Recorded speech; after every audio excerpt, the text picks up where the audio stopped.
entiendo. ¿Qué sucedió? Esto... Count it. Tiene que contar. Sí, Debe ser tiene que conteo. contarle. Debe ser conteo. De situaciones incómodas como estas está llena el boxeo. Entre las cosas más chocantes que uno se puede encontrar en la vida es con las injusticias. Que te esfuerces para conseguir algo y que otro venga y te lo quite. Molesta a tal punto que puedes quedar herido por siempre. En la larga historia del pugilismo se han tenido que ver decisiones de árbitros y momentos en los que quedas boquiabierto que no sabes qué pasó ahí. Y hasta el mismo público abucheando a quien ha sido proclamado como ganador. Así que hoy te traemos los 5 robos más impresionantes del boxeo. Suena la campana a poco más de 2 minutos y medio en lo que ha sido un round muy corto. Paró el combate sin ninguna explicación. Tienen los pantalones. Incluso cuando el árbitro marca que continúe la pelea parece lucha libre, con el manager ahí interviniendo.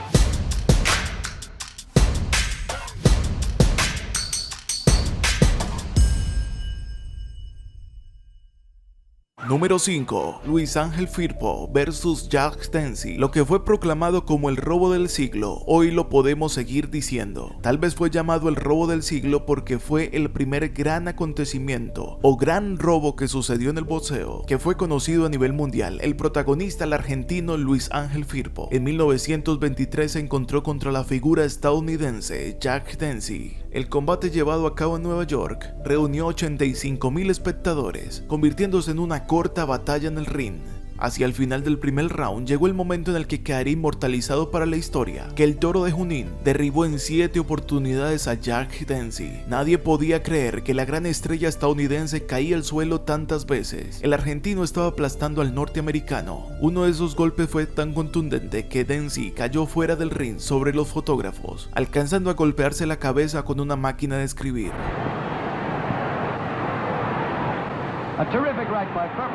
Lo que sucedería en ese momento es lo que sorprendió. El tiempo se congeló en ese instante, pues todo el mundo ayudó a subir al ring a Dempsey, algo que está fuera del reglamento. Claro, era su ídolo y tenían que ponerlo delante del ring para que continuara la pelea como si no hubiese pasado nada. Para esos momentos la regla decía que si ayudaban a Dempsey, tenía que ser descalificado y el ganador tenía que ser el argentino. Sin embargo, después de haber sido ayudado, Dempsey siguió peleando y el Toro de las Pampas terminaría siendo aplastado por Dempsey algunos rounds más adelante, pero ya para cuando fue noqueado Firpo, el robo ya estaba ejecutado.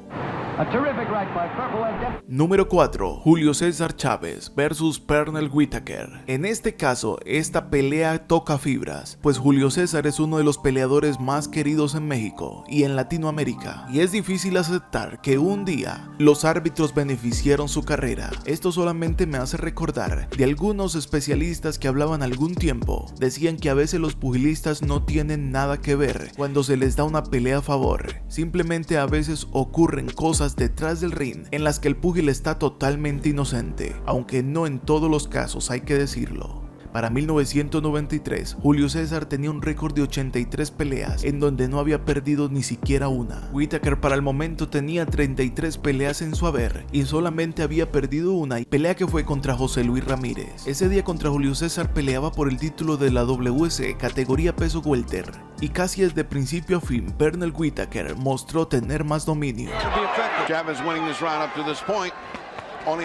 Whitaker tenía una defensa increíble, pero también atacaba en el momento que tenía que hacerlo. Julio César, que siempre era más agresivo, no fue capaz, no le encontró el lado para darle a Whitaker, de tal modo que se hacía evidente que el estadounidense iba a ganar la pelea.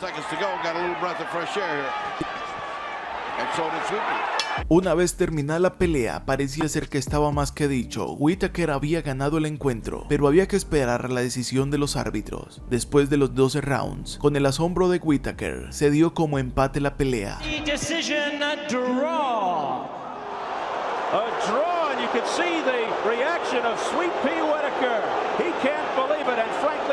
Al menos no fue dada como derrota, esta que calificaron como un robo del mexicano hacia Pernell Whitaker, y hubiese sido interesante que una pelea que terminó con tantas dudas se hubiese resuelto en una revancha que dejara un verdadero ganador. Número 3. José Luis Castillo vs Floyd Mayweather. José Luis Castillo era la primera vez que se enfrentaba contra Floyd Mayweather, el campeón invicto del peso ligero junior. José Luis Castillo era un peleador de estilo mexicano y siempre atacó a Floyd Mayweather. Fueron tantos los puntos que fue anotando que CompuBox, que servía a la televisora de ese momento para mostrar los resultados de la pelea, mostraron siempre por encima a José Luis Castillo. Era la primera vez que Floyd Mayweather iba por debajo en CompuBox y para muchos poco se puede equivocar. CompuBox. Ese 20 de abril del 2002, el mexicano parecía ser que era quien le iba a quitar el invicto al estadounidense. Las tarjetas fueron dadas a favor de Mayweather, pero según CompuBox, Castillo conectó 203 golpes de 506 que mandó, para un total de 40%, mientras que Floyd Mayweather había conectado 157 de 448, lo que muestra muchos menos golpes impactados con respecto al mexicano. El porcentaje suyo era del 35%. Era evidente que si los árbitros medían por cantidad de golpes conectados, iba a ganar Castillo. Sin embargo, como les dije, los resultados fueron a favor de Floyd Mayweather y con el abucheo del público, Floyd levantaba las manos. Un robo que a la vista de todos y más de los que estaban en casa que veían CompuBox despertaba el inconformismo y la animadversión que muchos tienen hacia la carrera de Floyd Mayweather. Número 2. Éder González versus Juan Martín Colli. El argentino para 1993 que peleó contra Éder González había ganado su título contra Maurice Hayes y lo había defendido de manera exitosa en 4 oportunidades. La quinta oportunidad era contra el colombiano Éder González, un hombre que apenas tenía la oportunidad por el título mundial y que fue a Argentina para intentar ganar por primera vez su título. La pelea se dio el 17 de diciembre de 1993. En medio de un ambiente argentino, pues el recinto estaba lleno de aficionados que apoyaban a Colli. En una de las primeras avanzadas que tuvo Éder, golpeó tan fuerte a Colli que lo dejó mareado. Casi que con la asistencia del árbitro logró ponerse en pie. Los golpes tan duros de Éder dejaron a Colli groggy, con la evidente complacencia del árbitro venezolano que demoró mucho para iniciar la cuenta de protección.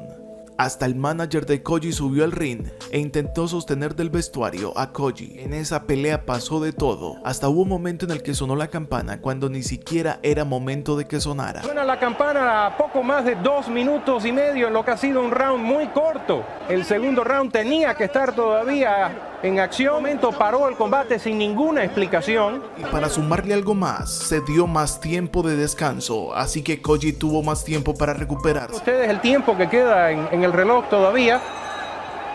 Ahí va encima de él González y ahora suena la campana. Poco más de 2 minutos y medio en lo que ha sido un round muy corto. Sostienen los pantalones. Incluso cuando el árbitro marca que continúe la pelea parece lucha libre. Con el manager ahí interviniendo. Increíble. Los golpes del colombiano habían sido tan fuertes que ya hasta estaba celebrando, pues lo más normal era que la pelea fuese parada. Sin embargo, le dieron todo el tiempo a Colli para que se levantara y en el descanso se recuperó Colli. Poco a poco el látigo se fue sintiendo mejor y Éder González en el round número 7 cayó noqueado por el argentino. Sin embargo, el robo había sido rounds antes. De tantas historias que he visto de boxeo, no he encontrado un robo mayor al realizado en Argentina contra el peleador colombiano Éder González, lo que lo hace tener el título número 1 en esta lista. Con el manager ahí interviniendo. Increíble. Número 1. Gervonta Davis versus Lamont Roche. Para el 1 de marzo del 2025, Gervonta enfrentaría una nueva defensa del título de la WBA. Venía de ganarle a hombres como Isaac Cruz, Rolando Romero, Ryan García y Frank Martin. Pero lo que no sabía Gervonta era que ese día se rompería cualquier atmósfera que insistía en el mundo de que Davis era invencible. Desde el primer asalto se notó muy pocos golpes de parte de Davis y Roche atacando con mucha firmeza. De hecho, ganó el primer asalto. Solamente 32 golpes por round tira Gervonta Davis. Gervonta intentó aplicar la fuerza del boxeo. A veces desplazan al referee y terminan siendo ellos los que mandan sobre el cuadrilátero. Esto se nota en muchas veces. A Floyd Mayweather se le notó en varias ocasiones, pero en esta Gervonta se pasó evidentemente. Se hizo lo que Gervonta dijo y continuó la pelea. Había más de 16,000 personas presentes y nadie podía creerlo, fuera de los millones de personas que estaban viendo en sus casas. No entiendo. ¿Qué sucedió? Esto Counted. Tiene que contar. Debe ser conteo. Debe ser conteo. La pelea siguió avanzando y se tuvo que esperar la decisión final. Dos jueces terminarían diciendo que estaba empatada 114-114 y un tercero dando un resultado de 115-113. Este encuentro terminaría con un empate mayoritario, ante el abucheo de todo el mundo, pues no haberle contado el knockdown a Gervonta Davis significaba que eso lo llevó al empate, así que definitivamente había tenido que perder el encuentro. Con el 10-8 ganaba Roach. Y la cara de Roach. Bueno, ha sido Inesperadísimo, a más no empate. poder. Miles de espectadores decían que Rush fue el verdadero ganador, ya que conectó más golpes que Davis, 112-103, y también tuvo una mejor actuación en general.